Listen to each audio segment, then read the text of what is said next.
So now we're going to go into the next journey of it, part 2.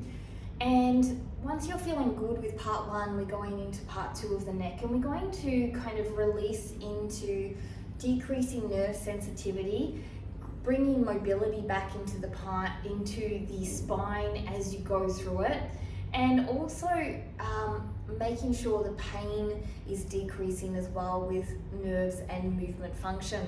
So we're going to go into a thoracic rotation here. You're going to lie with your legs at a 90 degrees here, okay? So once you've got that movement here, you're going to hold your knees down, and you are going to from there bring your arm up.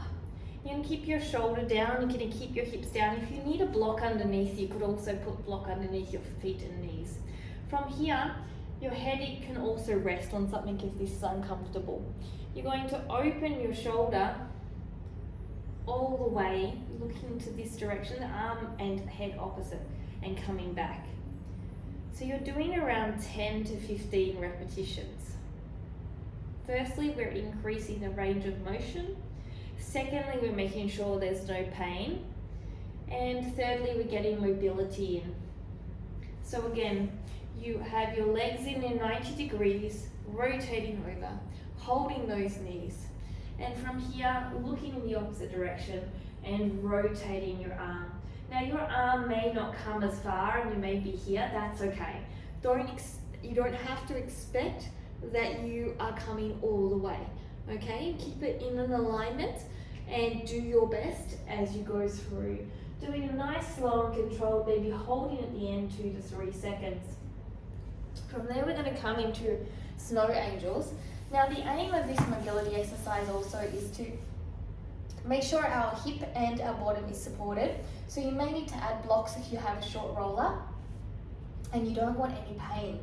And the aim of the movement is just like you would be doing a snow angel. If you have experienced a white winter, this goes in the middle of your spine. Do tuck your pelvis just a little bit and your ribs are staying stable. Your arms come up overhead and then you're bringing your arms around and open. You're doing 10 to 15 reps. Now, stability could be difficult for some people, so you could put some blocks on either side of the roller. You could bring your arms to touch the ground or not. The aim here, try not to open your ribs too much. The aim here is to get full range of motion without any pain as you do it, okay? And again, 10 to 15 repetitions. Now, again, you don't have to touch the ground.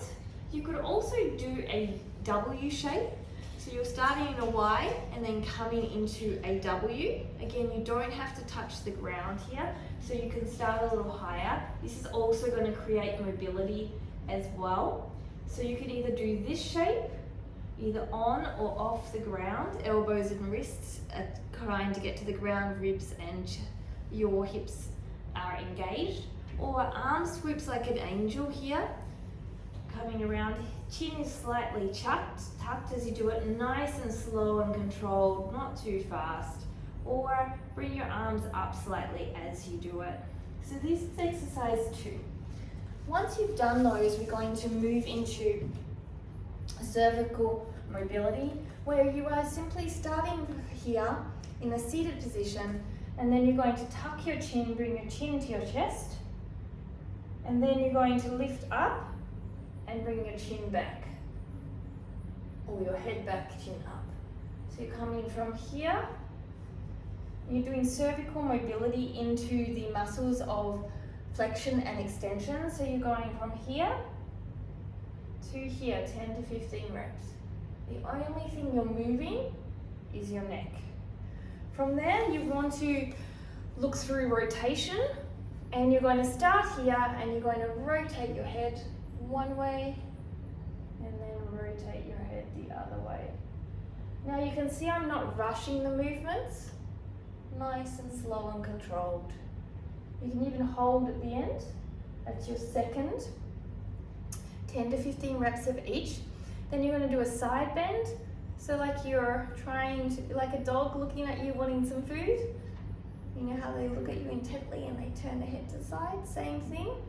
Now, if you are finding that you're not feeling any stretch, what you can do is put a band here across your body and hold it, and this will stop your floating rib from moving. And so if you have a floating rib that moves, you may not feel this stretch. So by pushing down with a towel or a band, holding it across your body, you can get that stretch. And then from there, we're going to do a protraction and retraction. And so think about the picture of us as we all look at our cell phones. We have this extended neck and this hunch. Don't have to hunch too much. And then think of when you're getting old and you have a double chin. So you're going through here and here.